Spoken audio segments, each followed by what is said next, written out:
Hey, everybody. Dennis Tooley here with the MS Warriors Way podcast and Multiple Sclerosis TV. And today I wanted to jump in and continue our conversation that I had on a previous video where I talked about kind of basics of understanding multiple sclerosis. The fact that this is it's an immune disorder that causes MS, and how it attacks the central nervous system in the brain and the spine and the optic nerves, and it breaks down the myelin around the nerves, the coating around the nerves, causing them to misfire and not communicate, send messages the way they're supposed to. But in that other video that I was talking about the basics, just kind of a basic understanding, my layman's explanation of multiple sclerosis. And if you haven't seen that video, it's here on the Multiple Sclerosis TV channel here on YouTube. Go back and watch that.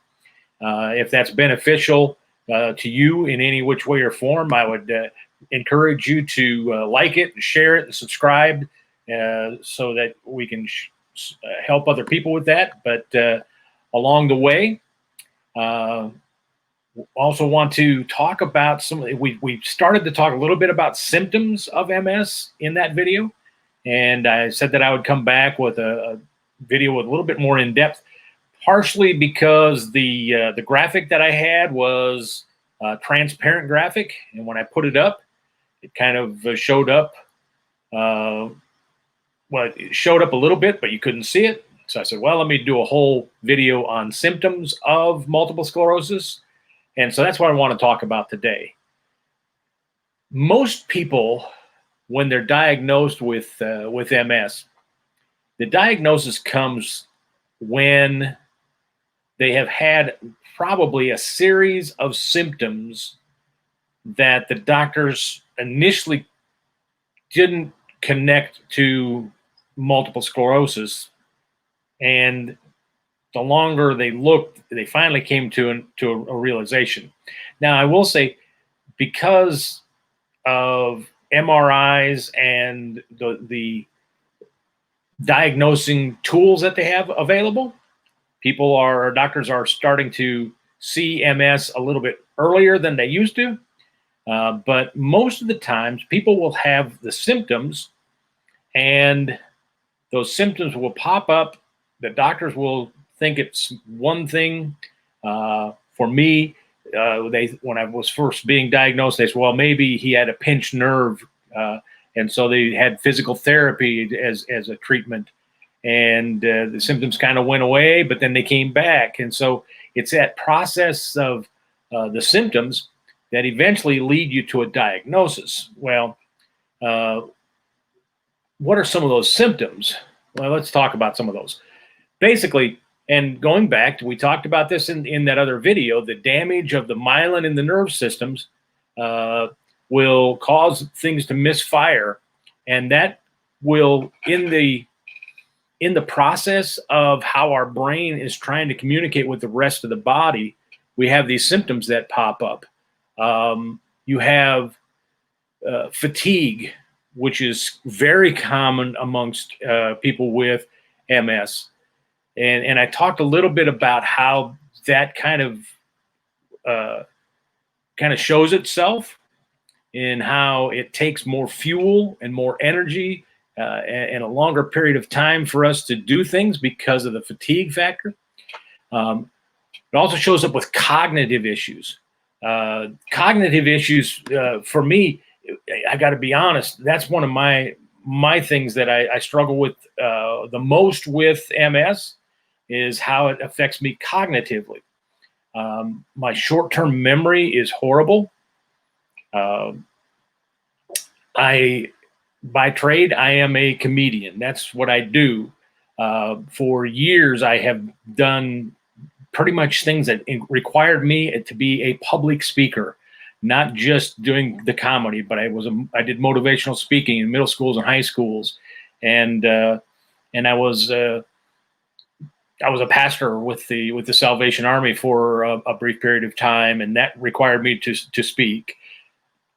I worked in radio for a while, and so these things that it was important for me to be able to communicate and to speak openly, but the cognitive side of the MS, it caused me issues because I couldn't process and get things out and say words as quickly as I should.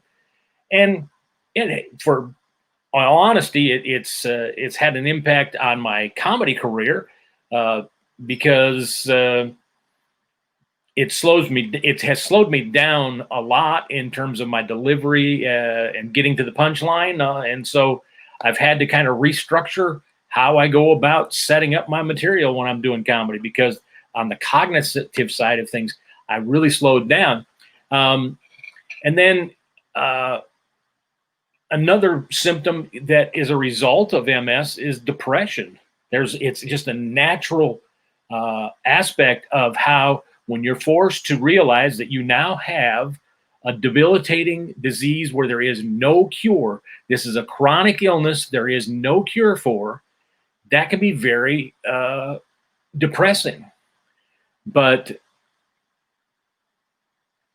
it is something that with the support of others and the encouragement of those around you, and from time to time doctors will prescribe medication for that, you can deal with the depression.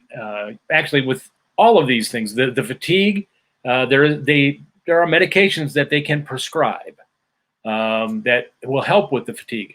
I haven't found anything that has helped with the cognitive issues. That is a medication that they haven't prescribed anything for me anyway. Quite honestly, if you're watching this video or listening to the podcast, the audio version of the podcast, and you know of a medication that will help with the cognitive aspects of the cognitive symptoms of MS, please put something in the comments or let me know. Send me a message. You can send me a private message on Facebook, or send me an email to mswarriorsway@gmail.com and tell me, because that's one I don't know about, is any medication that helps with the cognitive side of things. But there are medications that can help with a lot of these symptoms. When I was diagnosed, I was diagnosed because of some visual symptoms. I had optic neuritis, and that caused problems with how I saw, how I was seeing things. I had double vision. I had this, my peripheral vision, it looked like something was just moving out there and in my peripheral vision. And that's what ultimately led me to go to the doctor, and what kind of led him to piece the puzzle together with all of these symptoms that had been happening for years that led to the diagnosis of multiple sclerosis. And so the optic side of things is one of those symptoms that is very common. I talked about the fact that fatigue is very common, and optic issues is very common with multiple sclerosis. Not everybody that is diagnosed with MS has visual problems and visual symptoms. But a lot of people, when you hear their story, they talk about how optic neuritis was kind of that thing, that tipping point for them. Then there's some of those things that happen with our speech. For some reason, it is fairly common when I'm talking with people that we all kind of laugh about the fact that words don't come out like they're supposed to, and we say something that we didn't mean to say. In my house, I'm going to try and say this, and then I'll have to come back later probably and say whether I said it right or not. We, as a family, we would go to Red Lobster for shrimp, when the ultimate shrimp nights, when they had, you can get all the shrimp you want for so much money. We like to go to that because I like shrimp. Oh, we all do, and I'm in my family. But we'd go for all you can eat shrimp. And one of the shrimp that I really like is, I got to force myself to say this right. It is coconut shrimp.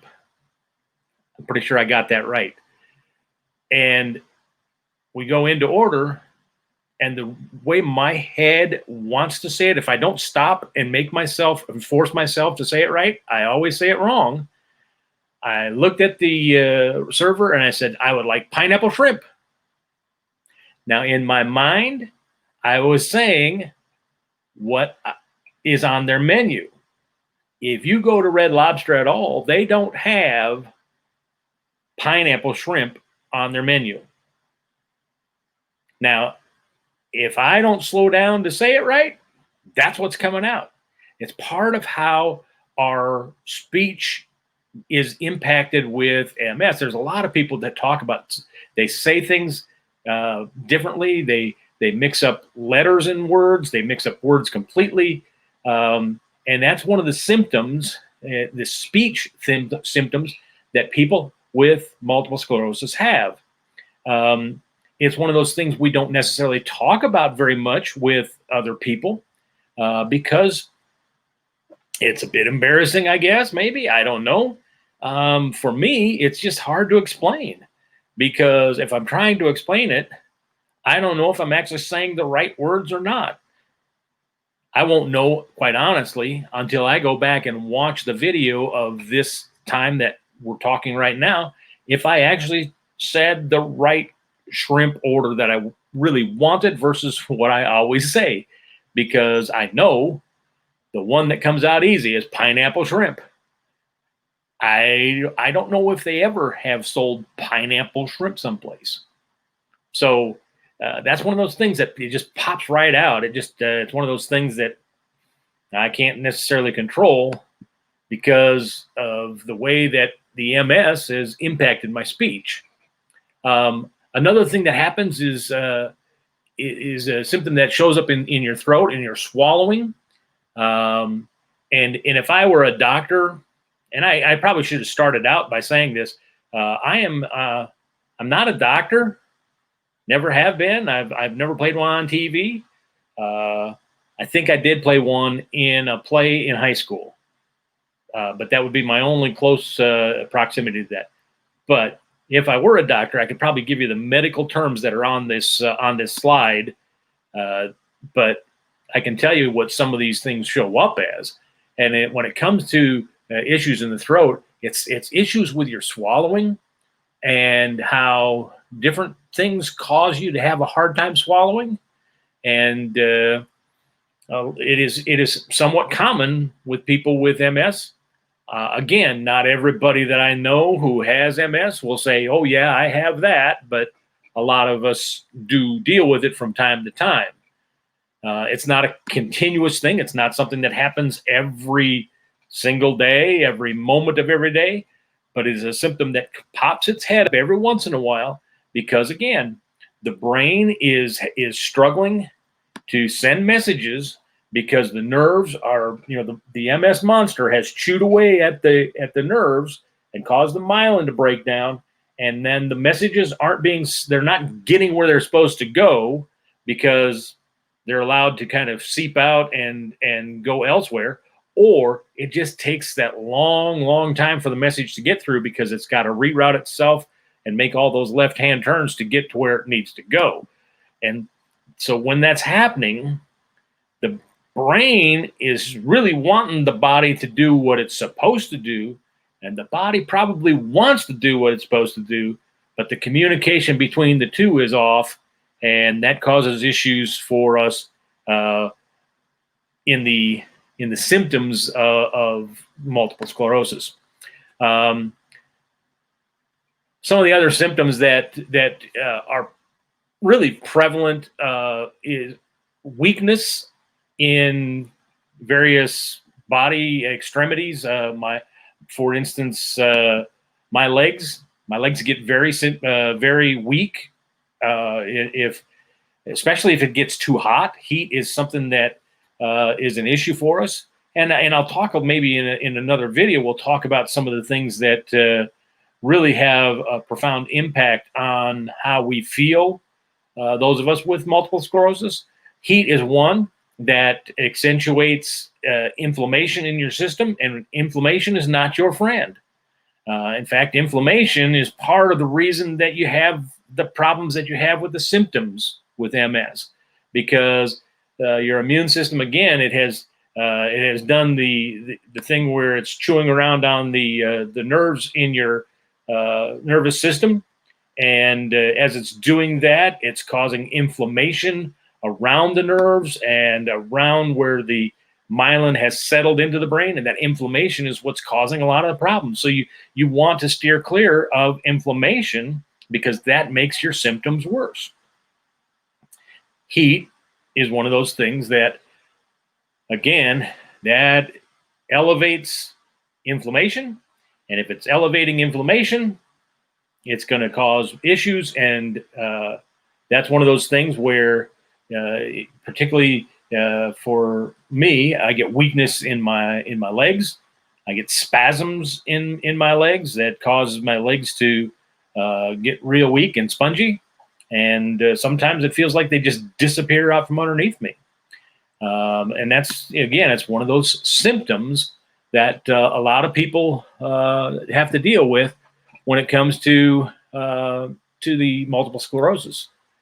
There are sensation symptoms that happen. I have had conversations with doctors that will look me straight in the face and tell me that MS does not cause pain. Okay, if it's not causing pain, then why do I have pain? The reality is your brain is sending a message to a part of your body where there may not be an actual pain trigger happening, but your body senses pain. That happens in my feet on a regular basis. I have, and again, I don't know what the medical term for it is, but there's times when I feel like somebody has taken sharp shards of glass or metal and filled my shoes with them, and then split my shoes open, filled it with that sharp metal and glass and rocks, whatever they can put in there, and then strap it on my feet real tight. And when I walk, I have that kind of poking and stabbing pain in my feet. Now, is there something poking me, stabbing me, digging into my foot? Nope, it's not there. But the miscommunication with my brain and my feet, they're telling me there's something causing pain. There is absolutely nothing causing that pain other than the nerves misfiring. And so for a doctor to tell me that MS doesn't cause pain, I want to, sometimes I just want to punch him in the nose and say that my fist didn't cause pain in his nose, because I know there's nothing that's causing the pain in my feet other than the monster doing its damage, tearing up the myelin coating around the nerves in my brain. So now, as I get a little bit older, I'm realizing there are a couple of these symptoms that they have started to show themselves a little bit, mostly because I think people, as they get older, they naturally have some issues with some bowel function and some urinary tract functions and that. But when you add the nerve problems of multiple sclerosis to it, it accentuates and brings those to be even more profound issues that we have to deal with. Now, there are some people that have many of these symptoms that I don't personally have a lot of issue with or struggle with, but They do. Um, we talked about that in the other video when I was kind of explaining the basics of multiple sclerosis, where because the way that the immune system has chosen, or the place in the brain that the immune system has chosen to attack the nerves in different places, it's going to cause issues and symptoms in ways that it's going to be different for each of us. So the symptoms that I have are going to be a lot different than the person two doors down who may have MS. I could sit down with people in my MS support group, and we can talk about symptoms all day long. And some of us will have similar symptoms, and some of us will not have any of the same symptoms. To my knowledge, nobody in my MS support group has gone blind. I have, you know.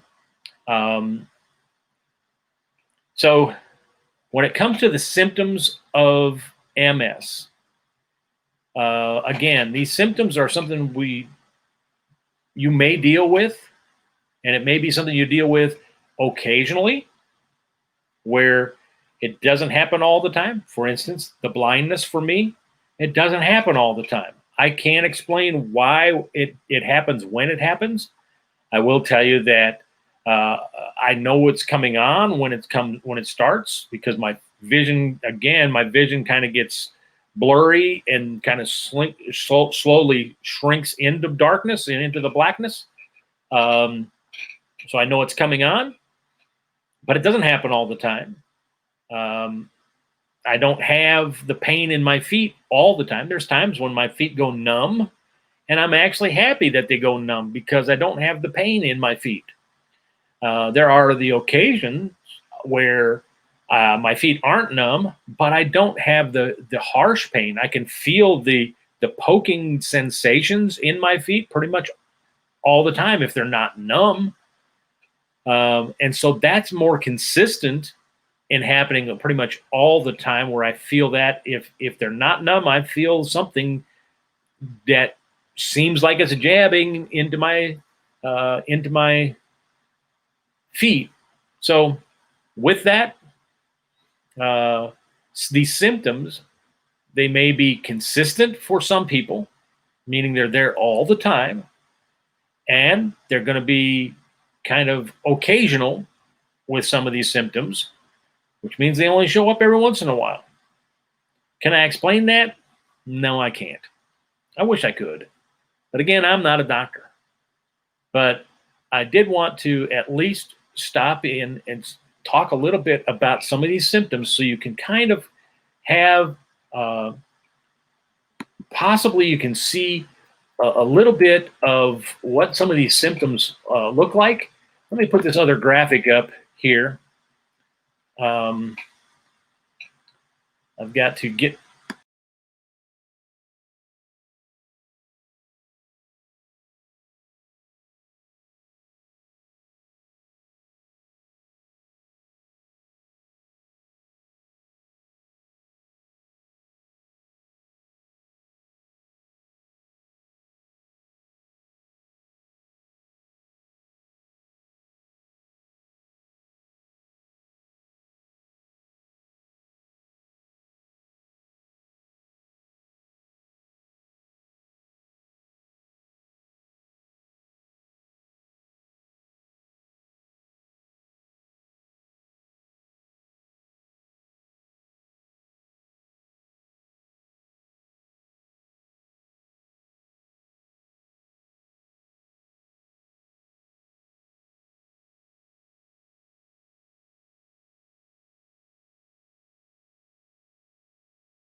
People have It varies from person to person with MS. There are some people whose symptoms have progressed to the place where the MS has progressed to the place where the symptoms have them unable to walk at all. I've got friends who are in wheelchairs. That's how they have to get around. I've got friends who pretty much walk with assistive devices, whether it's the hand crunch or the arm crutches, or a cane or a walker. I sometimes have to use a variation. I mean, sometimes I walk with a cane because my balance isn't all that great and my legs aren't that strong. Sometimes I have to use a wheelchair because my legs just don't want to carry me to where I need to go. So I hope this has been helpful. And again, if this video has been helpful for you, please like the video, share the video, subscribe, please, because that would definitely be helpful for us going forward. And we want to do everything we can to provide good information that is helpful information. So if this has been helpful, please let me know. Give me a comment or give me the thumbs up, the like button. And then, like I say, if you can subscribe to our Multiple Sclerosis TV channel on YouTube, that would be great. And share it with others if it's going to be beneficial and helpful. Please share this and pass it along as much as possible.